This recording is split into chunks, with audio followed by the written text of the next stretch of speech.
Good evening. This is All India Radio. I'm Anubha Rohatgi and with me is Renuka RS with the evening news.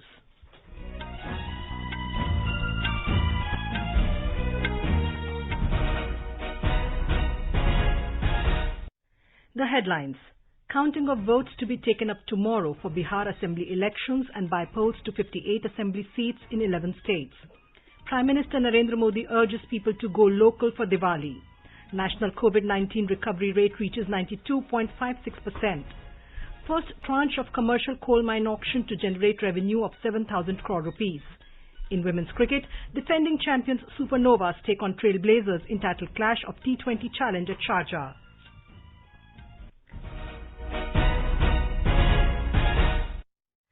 As the nation fights the COVID-19 pandemic, we begin with a message of precaution to stay safe and protected by following these three simple steps.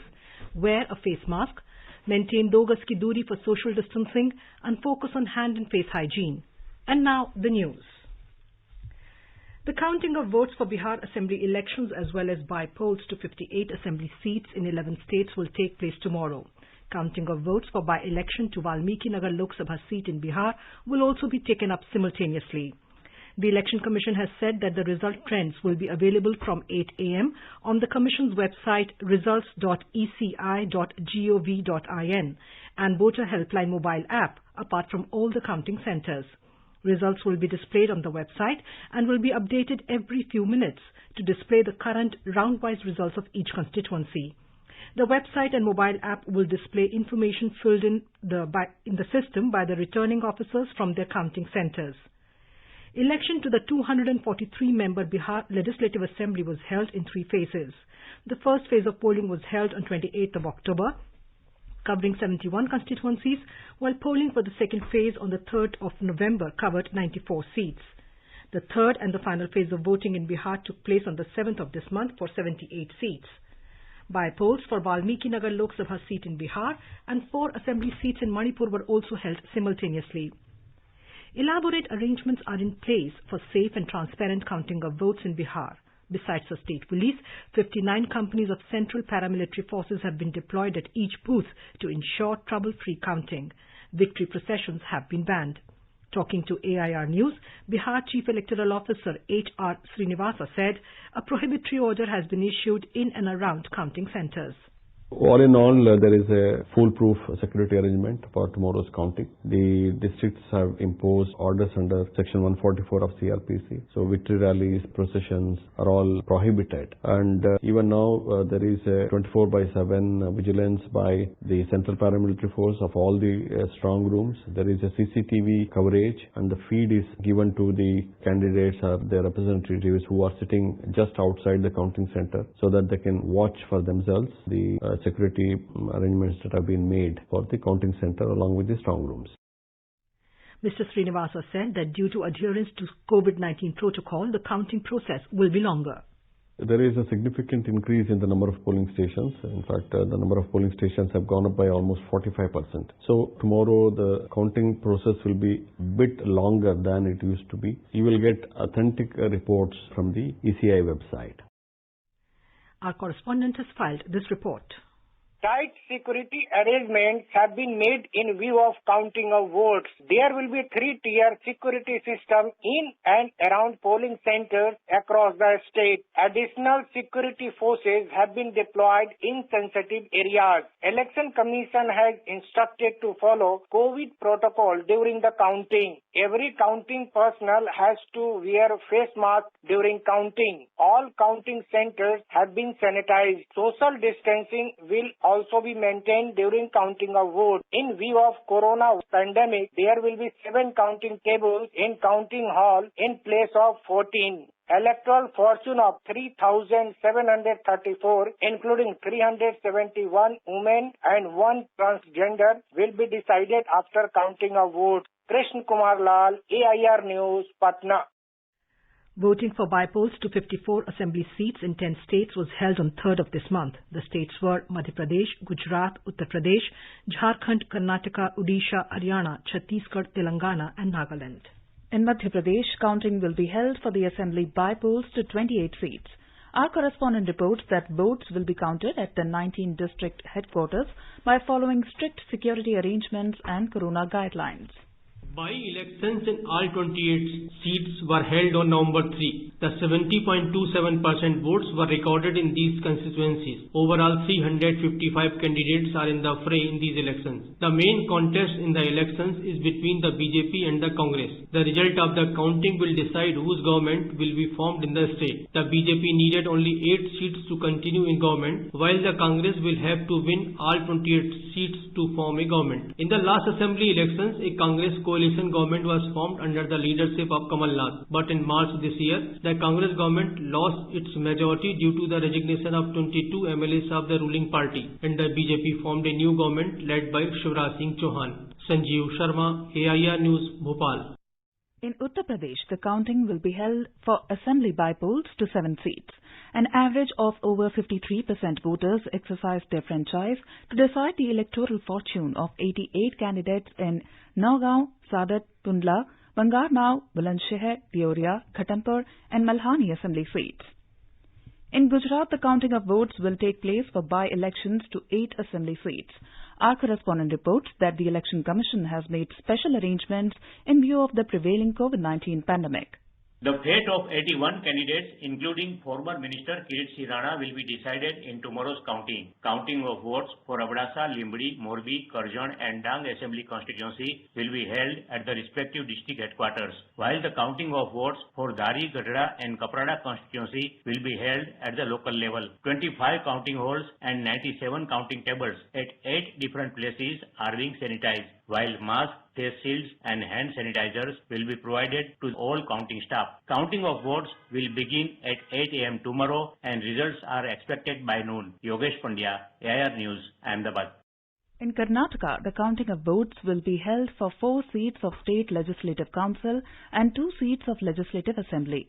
The State Electoral Office has said that the counting will take place at Dharwad, Gulbarga and 2 places in Bengaluru for the council seats. 2 counting centres are arranged at Sira and RR Nagar for the assembly by-election. We have a report.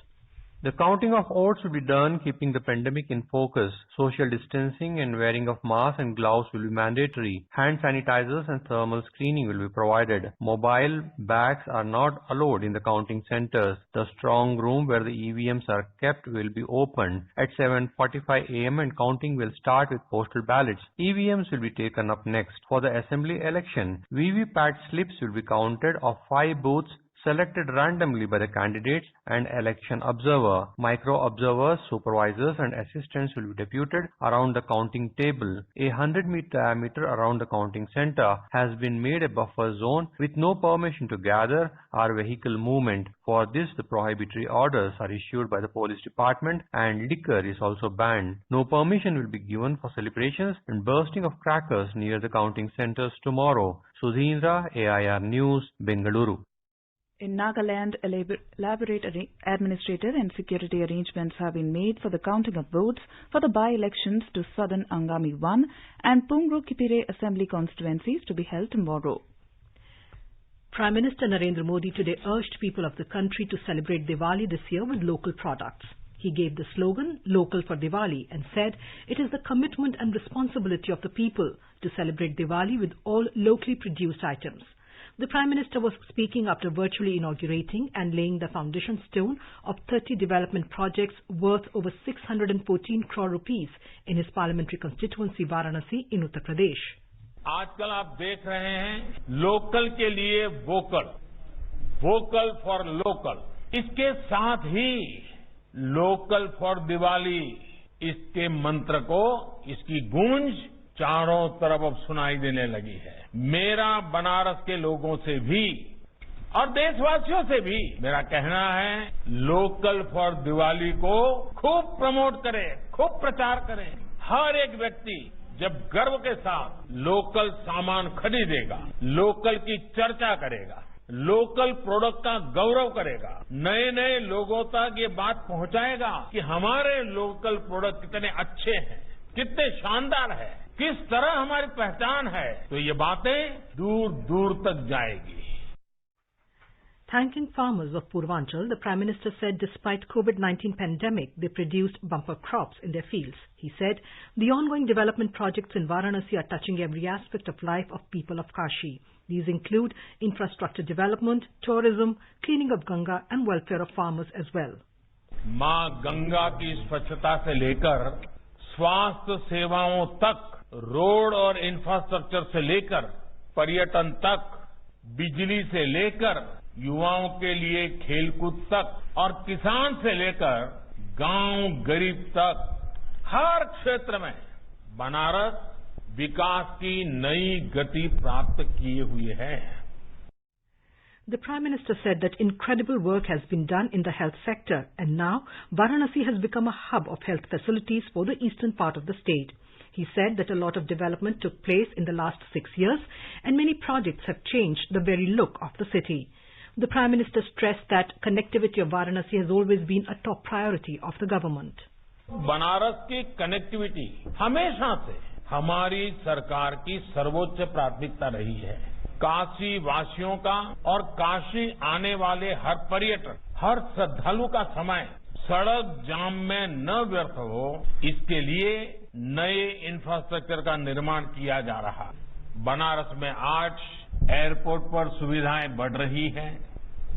Babatpur से शहर को connect करने वाली सड़क भी अब बनारस की नई पहचान बनी है. आज एयरपोर्ट पर 2 पैसेंजर बोर्डिंग ब्रिज, उसका लोकार्पण होने के बाद इन सुविधाओं को और विस्तार होगा. The Prime Minister also interacted with the beneficiaries of these projects during the event. Our correspondent has the details. Speaking on the occasion, Chief Minister of State Yogi Adityanath termed the development projects as a pre-Diwali gift by the Prime Minister to the people of Kashi. He said that currently projects worth around 8,900 crores are going on in Kashi. Till date, the Prime Minister has given projects of 18,000 crores to his constituency Varanasi. Yogi Adityanath said that projects worth around 200 crores were also ready for inauguration, but due to the ongoing election process here for graduate MLC, they couldn't be inaugurated. More than 1,500 people participated in the program through video conferencing at Deen Dayal Hastakala Sankul in Varanasi. There was an arrangement of live display of the program at many places in the city on big screens also. The projects which were inaugurated today by Prime Minister include Sarnath Light and Sound Show also. The show is going to be a major attraction for the tourists who reach this heritage site from all over the world. Sushil Chandra Tiwari, AIR News, Lucknow. Finance Minister Nirmala Sitharaman today participated in the first BRICS Finance Ministers and Central Bank Governors meeting under Russia's chairmanship to discuss the BRICS Economic and Financial Cooperation Agenda for 2020.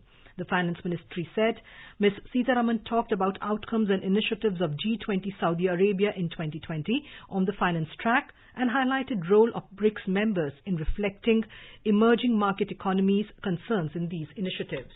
You are listening to the evening news on All India Radio. A reminder of the headlines before we move on.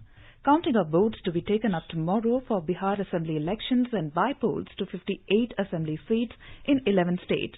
Prime Minister Narendra Modi urges people to go local for Diwali. National COVID-19 recovery rate reaches 92.56%. First tranche of commercial coal mine auction to generate revenue of 7,000 crore rupees. In women's cricket, defending champion Supernovas take on Trailblazers in title clash of T20 Challenge at Sharjah. For quick news updates round the clock, follow us on our Twitter handle at AIR News Alerts. चलो मिलकर एक शुरुआत करें, चलो एक फैसला आज करें, मास्क नहीं तो टोकेंगे, कोरोना को रोकेंगे, चलो एक इरादा करते हैं, चलो खुद से वादा करते हैं, मास्क नहीं तो टोकेंगे, कोरोना को रोकेंगे. Country's COVID-19 recovery rate has reached 92.56%. The number of active COVID-19 cases remained below 6 lakh today for the 11th consecutive day. Presently, the total number of active cases in the country are 5,09,673 and a total of 79,17,373 people have been cured of the infection in the country so far. For the second day, new COVID cases reported in a day did not cross the 50,000 mark. The trend of recoveries outnumbering new cases has continued for the 37th day, with 48,405 cases recovering in the last 24 hours. The Health Minister Dr. Harshvardhan today reviewed COVID and public health measures with health ministers and senior state officials of 9 states. These states are Andhra Pradesh, Assam, West Bengal, Rajasthan, Himachal Pradesh, Telangana, Punjab, Haryana and Kerala, restating his concern that the coming winter and the festive season pose a significant risk that could threaten the gains made collectively till now against COVID-19. Dr. Vardhan said people are required to be more vigilant for the entire festive season. Mask का ठीक प्रकार से इस्तेमाल करना है सबको 2 गज की दूरी हर समय बनाकर रखनी है हाथ को साबुन से पानी से सैनिटाइज करके रखना है धोते रहना है अपने रेस्पिरेटरी एटिकेट्स का ख्याल करना है ये फेस्टिवल्स का समय है कड़क सर्दी पड़ती है वो वाले महीने भी आने वाले हैं और रेस्पिरेटरी वायरस है रेस्पिरेटरी वायरस के ज्यादा विंटर्स में फैलने की संभावना होती है Dr. Harshvardhan also elaborated on the steps taken by the government to promote Jan Andolan, like dissemination of the message through caller tune and other IEC activities. He concluded by saying that COVID-appropriate behavior still is the best bet against COVID and following it is easy. Kerala reported more recoveries than positive cases today as 3,593 new cases of COVID-19 were confirmed, while 5,983 people recovered. The total number of active cases in the state has reduced to 79,410. At present, a total of 4,08,460 people have recovered in the state.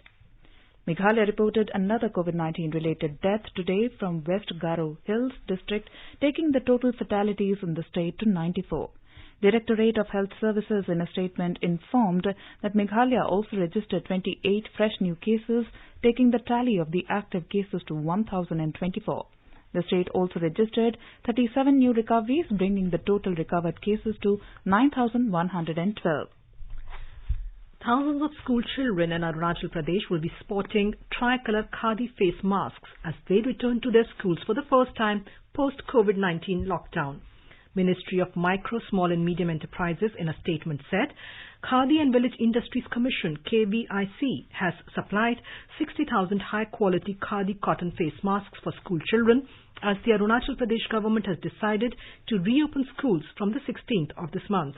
The ministry said this purchase order assumes great significance as this is for the first time that a state government in Northeast India has purchased such a large quantity of khadi face masks for its students. The News Services Division of All India Radio, in its bilingual live phone-in program tonight, will bring you a special discussion program on COVID-19. Dr. Neeraj Nishchal, Assistant Professor at AIIMS, will participate in the discussion. This can be heard on FM Gold channel and additional frequencies from 9:30 p.m. onwards. Listeners can ask questions to the experts on toll-free telephone number 1800-115-767. You can also ask questions on telephone number 011-2331-4444 and post queries on our Twitter handle at AIR News Alerts by hashtag AskAIR.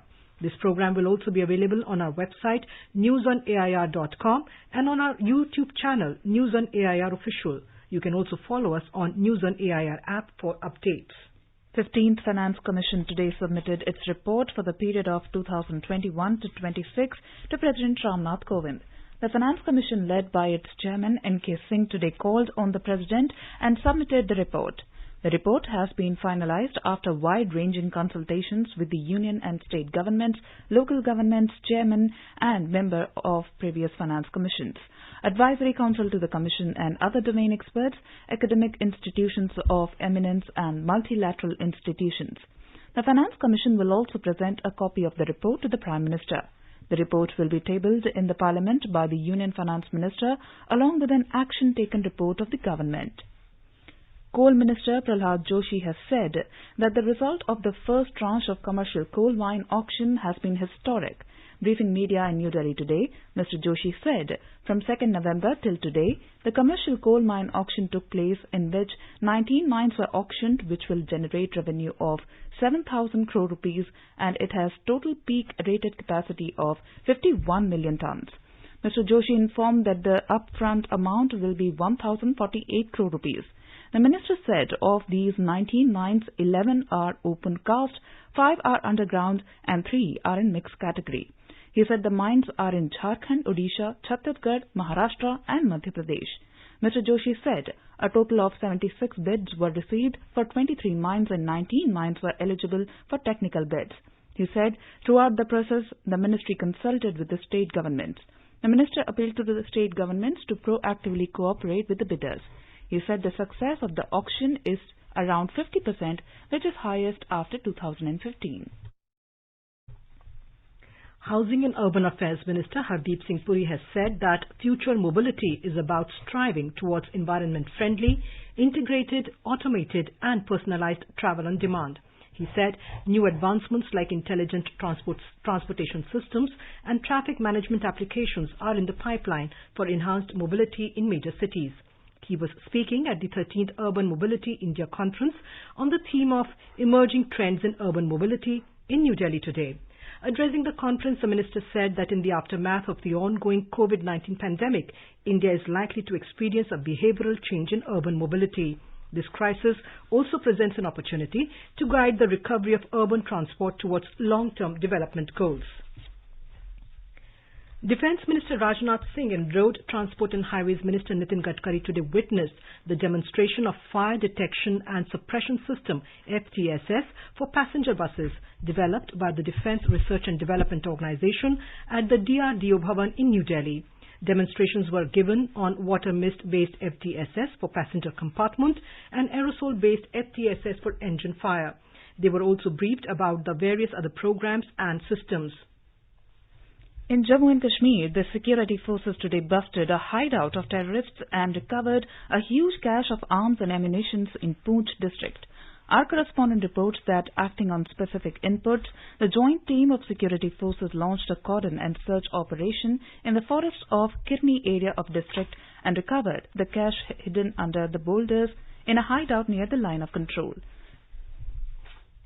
The BJP today hit out at the TMC-led West Bengal government over the issue of alleged attack on its workers during a rally of Na Banna Chalo organized by the Bharatiya Janata Yuva Morcha on 8th of October in Kolkata. Addressing media, the BJYM president Tejasvi Surya alleged that in that protest, our party cadre was subject to gruesome physical abuse and the police resorted to brutal lathi charge. He also alleged that he himself and the other 2 BJP MPs visited the police station to file an FIR against the unknown persons who tried to throw crude bomb during the course of protest, but the police did not register the FIR. Mr. Surya also informed that he has moved a breach of privilege motion with Lok Sabha Speaker Om Birla against the police officials for manhandling and obstructing him and 2 others for performing their duties as MPs. The Maharashtra government today ordered release of almost 2,300 crore rupees as compensation for the state's flood-hit farmers. This is the first installment from the 10,000 crore rupees relief package that Chief Minister Uddhav Thackeray had announced last month.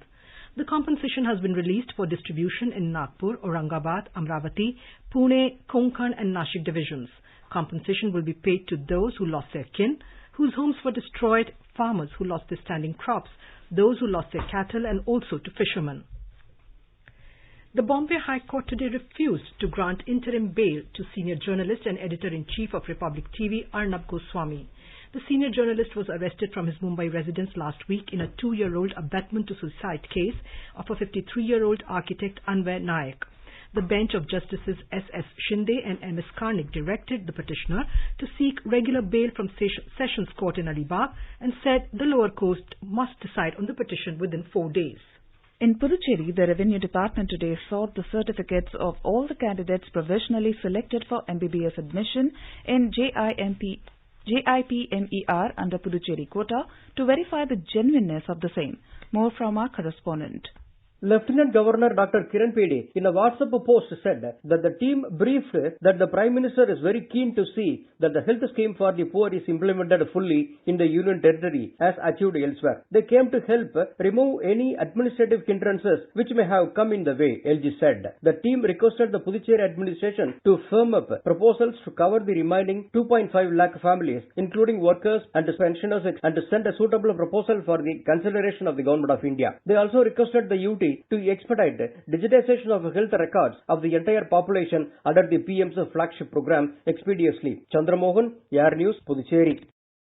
Prime Minister Narendra Modi has expressed grief on the demise of veteran author and Gujarati columnist Father Carlos Gonzalez Valles, SJ, popularly known as Father Valles. In a tweet, Mr. Modi said, Father Valles endeared himself to many, especially in Gujarat, and distinguished himself in diverse areas such as mathematics and Gujarati literature. The Prime Minister said Father Valles was also passionate about serving society. Domestic equity benchmarks, Sensex and Nifty today hit record highs. A report from the business world. The BSE 30 share index Sensex closed above 42,500 mark, while the NSE Nifty 50 index settled above 12,450 level. The Sensex gained 704 points or 1.68% to settle at 42,597. Nifty 50 index also rose 198 points or 1.61% to settle at 12,461. In the forex market, the rupee appreciated 6 paise and settled at 74 rupees and 14 paise against the US dollar. And in intraday trade, Brent crude prices were trading around $40.80 per barrel, while WTI crude prices were around $38.50 per barrel. This is Lalema Aneja Dang with Sanjeev Kumar Singh, AIR News. Now let us take a look at the weather forecast for tomorrow. The national capital will have haze in the morning. The minimum temperature will be 13 degrees Celsius and maximum will be around 27 degrees. In Mumbai, sky will be mainly clear. The minimum temperature in the metropolis will be 21 degrees Celsius and the maximum will be around 36 degrees. Chennai will have partly cloudy sky. The temperature will hover between 23 and 31 degrees Celsius. Kolkata is expected to have a clear sky with temperature varying between 20 and 31 degrees Celsius. On to the north, in Srinagar, there will be mainly clear sky. The minimum temperature will be -1 degree Celsius while maximum will be around 20 degrees. In Jammu, lower level of temperature will be 12 degrees Celsius with upper level will be around 28 degrees. In Leh, sky will be mainly clear, becoming partly cloudy towards evening. Minimum temperature will be -10 degrees while the maximum will be around 10. Gilgit will also see a clear sky becoming partly cloudy towards afternoon with temperature hovering between -1 and 23 degrees Celsius. In Muzaffarabad, sky will be mainly clear, becoming partly cloudy towards afternoon or evening, and the temperature will hover between 10 and 30 degrees Celsius. In Dehradun, the temperature will hover between 12 and 27 degrees Celsius. The city will have a mainly clear sky. Chandigarh will have a mainly clear sky, becoming partly cloudy, and the temperature will be 11 and 29 degrees Celsius. In Hyderabad, the minimum temperature will be 14 degrees Celsius, while the maximum will be around 31 degrees. Ahmedabad will see a clear sky. The minimum temperature will be 18 degrees Celsius while the maximum will be around 33. Patna will have a clear sky with the temperature hovering between 15 and 31 degrees Celsius. And Guwahati will have partly cloudy sky with haze in the morning. The minimum temperature in the city will be 17 while the maximum will be around 31 degrees.